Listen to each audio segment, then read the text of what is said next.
बिस्मिल्लाहिर्रहमानिर्रहीम। अस्सलाम वालेकुम व्यूअर्स, कैसे हैं आप? उम्मीद है आप सब खैरियत से होंगे। आज बबल किचन में एक और नई रेसिपी आ गई है जी।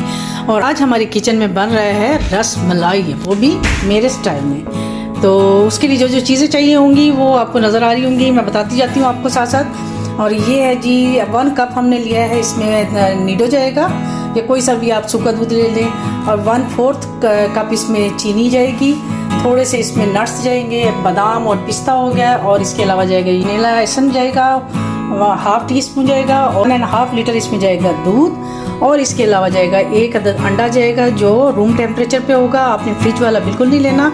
उसके अलावा इसमें जाएगा जी मैदा जाएगा 1 टीस्पून, सूजी जाएगी 1 टीस्पून, थोड़ी सी इसमें इलायची का पाउडर 1 टेबलस्पून इसमें जाएगा जी ऑयल जाएगा, इसमें घी बिल्कुल नहीं जाएगा, ऑयल ही जाएगा। और इसके अलावा जाएगा 1 टीस्पून इसमें जाएगा जी मैदा। तो ये सारे इसके इंग्रेडिएंट्स हैं। तो चलिए जल्दी से हम अपनी रेसिपी को स्टार्ट करते हैं। तो सबसे पहले हम पैन में डालेंगे जी अपना दूध डालेंगे। दूध हमारा गर्म हो रहा है, अब हम इसमें डाल देंगे जी अपनी चीनी 1/4 कप जो मैंने आपको इसमें बताई थी। 1/2 टीस्पून के बराबर इसमें जाएगा वनीला एसेंस, इलायची पाउडर जो मैंने आपको बताया था वो भी इसमें ऐड हो जाएगा। इसको हमने अच्छी तरह से मिक्स कर लेना है तब जी। तो अब हम अपने एक बाउल में ये नीडो है वो ऐड करेंगे, जो मैंने आपको सूजी बताई है 1 टीस्पून ये भी चली जाएगी, मैदा है वो भी चला जाएगा 1 टीस्पून, बेकिंग पाउडर 1 टीस्पून। ये आपने सारी जो चीज़ें हैं आपने लेवल करके तो डालनी है इसमें। हो जाएगा जी इसमें 1 टेबलस्पून जाएगा इसमें ऑयल। और अब हम इसको करते हैं जी अच्छी तरह से मिक्स। इसको अच्छी तरह से मिक्स करने के बाद हम इसमें थोड़ा थोड़ा करके अंडा ऐड करेंगे। इसमें एकदम से हमने नहीं ऐड करना, बिल्कुल भी थोड़ा थोड़ा करके ऐड करेंगे। आप जब देखें कि आपका ये मिक्सचर बिल्कुल रेडी हो गया तो आप अंडा डालना बंद कर देंगे।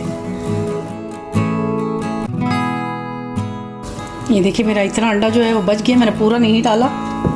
इसको आपने अच्छी तरह से मिक्स करना है ताकि इसमें कोई लम्ब ना रह जाए।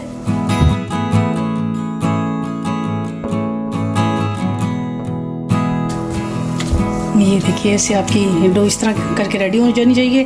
तो फिर हम इसको जितने आपने साइज़ की बनानी है उसको बनाते जाए और स्मूथ सा इसको पेड़े से बनाते जाए। इसमें क्रैक बिल्कुल भी नहीं आने चाहिए। ये देखिए कितनी अच्छी सी बन गई है। अब इसको आप थोड़ा सा प्रेस करेंगे ऊपर से ये, और आप साथ साथ इसको दूध में डालते जाएंगे। दूध को हमने हल्की आंच पे रख देना है और साथ साथ ये बनाते जाएंगे और इसमें डालते जाएंगे।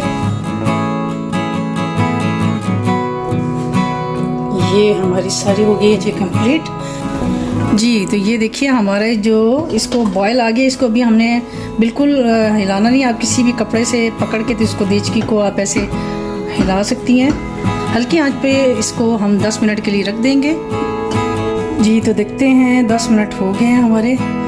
वाओ कितनी मज़े की लग रही है और इतनी अच्छी ये बन गई है, फूल गई है। इसमें हम टूथपिक डाल के देखते हैं।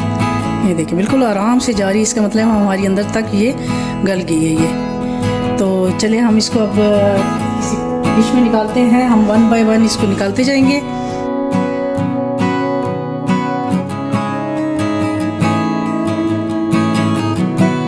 पिस्ता और बादाम थे वो ऐड कर देंगे। तो ये देखिए हमारी रसमलाई की फाइनल लुक है ना, देखने में मज़ेदार, ये खाने में भी इंशाल्लाह बहुत ही मज़े की होगी।